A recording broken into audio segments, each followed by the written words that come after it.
So what we have here in front of us is an atlas of medieval Jewish history. What happened to the Jews in the Middle Ages? We were removed in slavery from our country, that is the land of Israel, 2,000 years ago approximately, and sent into Europe, into the hands of the people who conquered us and hated us. It was their opinion, obviously, as a triumph, as you could see the arch of Titus in Rome today, that it was over. They had finally gotten rid of these pesky Jews, and it would be finished. Slaves disappear. But of course that didn't happen. We're still here. This is the atlas. It's an atlas which shows what happened to us over our trek of the last, well, this goes about 1,600 years. So we'll see where we're at now. This is Chaim Beinart, is the author of this book. He is a scholar. He actually was a professor at the Hebrew University and had a number of scholars along with him. And he wrote several books, 2 of them, in fact, on the Sephardic Jewish legacy. Where did the Sephardic Jews go? Because they were all expelled from Spain in 1492 and forcibly converted in Portugal in the year 1496. What happened to this 250,000, or how many Jews there were at this time in Spain that suffered this fate? So we get to it, and as it's going along, we're going to come right away to this idea of the beginnings of the Ottoman Empire. We have a picture here on the side, which is just like like a proof. If you take some time and try to read what it says, it's a little bit difficult. But it says a Jewish tombstone. Let me see if I can get a little bit better focus. Jewish tombstone found in a cemetery near Istanbul. Now, below us here, we can see the areas that we're talking about. This is the Ottoman Empire at the time of our discussion. This is, I would guess, part of Turkey. Istanbul, Ankara, Bursa, these different places, and we'll go through them. We'll see the Mediterranean, the Ottoman Muslim Mediterranean as it comes about. So let's read this little blurb that he has here to try to give some idea. Ottoman incursions into the Byzantine Empire occurred over an extended period, gradually undermining Byzantine rule in Asia Minor and the Balkan Peninsula. Today, there are no Byzantines except in one place, which is Armenia. Some of their religion is still found, or their religion is still found in Greece.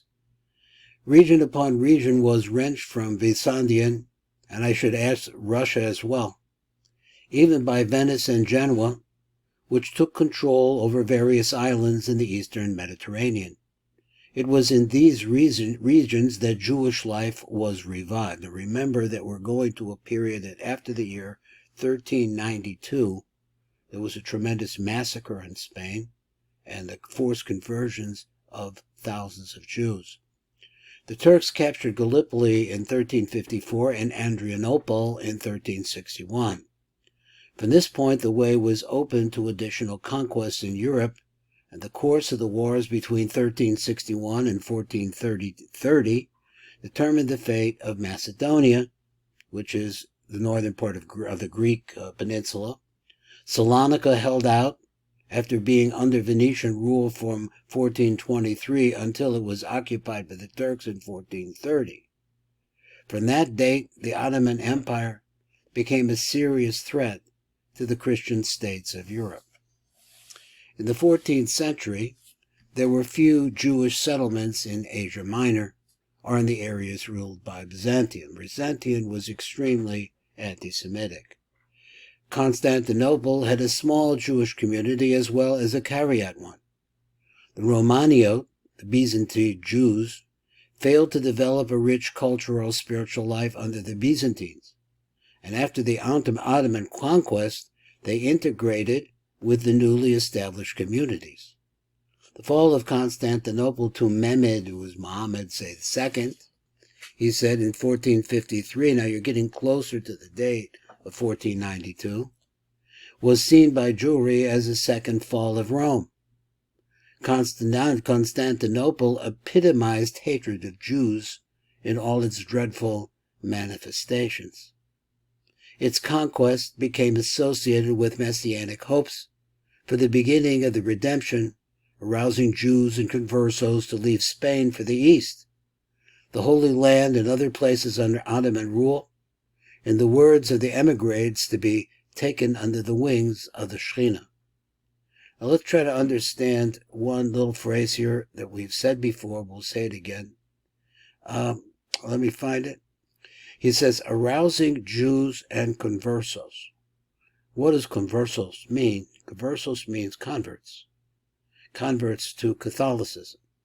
As I said, that throughout the Spanish history, there were forced massacres in small ways and in large ways of Jews.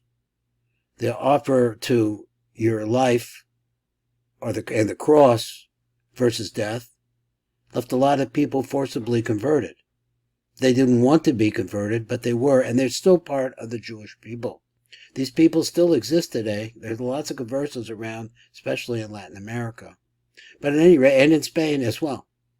To leave Spain for the East, the Holy Land, and other places under Ottoman rule, because there the persecution of the Christian church would not be as strong.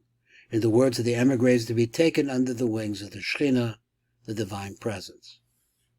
After the conquest of Constantinople, the Ottomans established their capital there, which also called Costa by the Jews. The Jews, if you look in the Pirush of a different explanation, they refer to Constantinople as Costa. And repeopling the almost deserted city by the forcible transfer of Jews and other populations from Salonika, Greece, Adrianople, and other towns. In 1470, the first group of Jewish immigrants from Ashkenaz, that is, Northern Europe, settled in Salonika, followed by a large number of Sephardic Jews, refugees from Spain, after the expulsion, which of course took place in 1492. Portugal, Sicily, Calabria, and Naples were all under the control of the Spanish, so it was a bad place for Jews. The city soon became a thriving Jewish center. We're talking about Salonika, Constantinople, Adrianople, Bursa, and other places all began to grow. The conquest of Damascus and Aleppo in 1516, and the Ottoman subjugations of Palestine in 1516 and in Egypt 1570 opened new horizons for the Jews of the diaspora. The volunteers and the Venetian and Catalonian residents of these cities, they were trading cantons, were unable to withstand the Ottoman siege. The Jewish Romaniote community was dispersed and its quarter destroyed. Now, they're the volunteers and the Venetian and Catalonian residents of the city. Now, let's take a look. We have a little picture right here. This is a sea. If you've been to Constantinople, which I have, or Istanbul, it's a big place. Details from a woodcut of Constantinople in the year 1520. The Jewish cemetery in the center indicated by an arrow right here. So you see the Bosphorus here, or the river, the ocean, going to the ocean. And then this is the look of the place at that time. Let's come over here. Let me bring this back so we can look at it a little bit. And get this map of the Mediterranean basin. And over here, let's try to find number 1. I lose it every time. So here, number 1. Number 1 right here is Christians converted to Judaism live in Asia Minor. Number 2. In the year 1326, after the town is captured, this is the town called Bursa. I think I bring this down lower, we can see it better. After the town was captured, it became a center for an independent state, Ottoman capital, until 1413. That's number 2. Number 3, down below. In the late 14th century, first immigration of Jews and conversos from Spain and Portugal. Now, again, we have to say why Jews and conversos. Aren't they all Jews? Yes, they are. But the conversos, actually, they were able to engage in the Christian world because they were Christians. They had been converted. It's a very complicated situation. But at any rate, this is a picture of their traveling from Spain, where were the horrors of Spain and southern Italy, and they came to the land of Israel. So let's find number 4. Number 4, here we are. We're looking at Hungary, the Holy Roman Empire, Germany beyond. He writes, the first Jewish settlers from Ashkenaz, that's Germany, arrive in Salonika. Here is Salonika. This is Greece.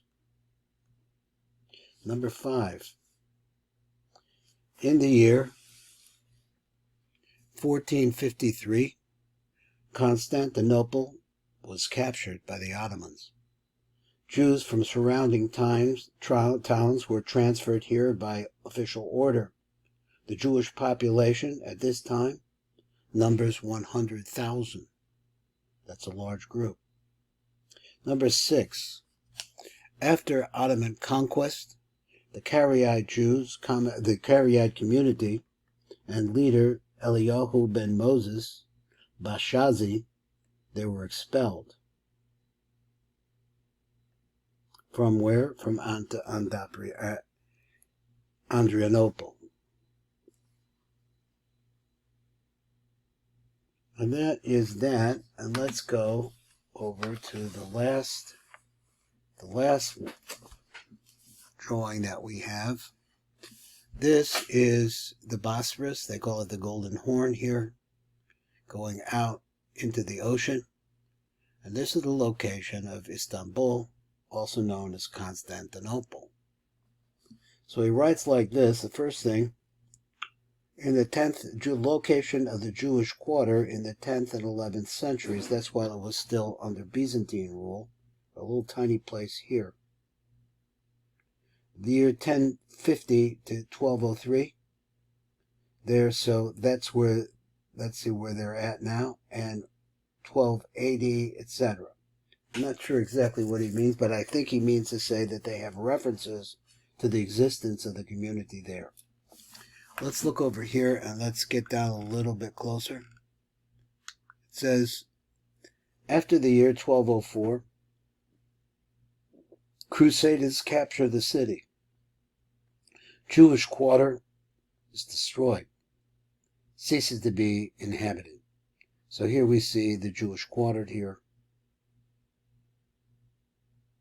That's the second place where the Jews live.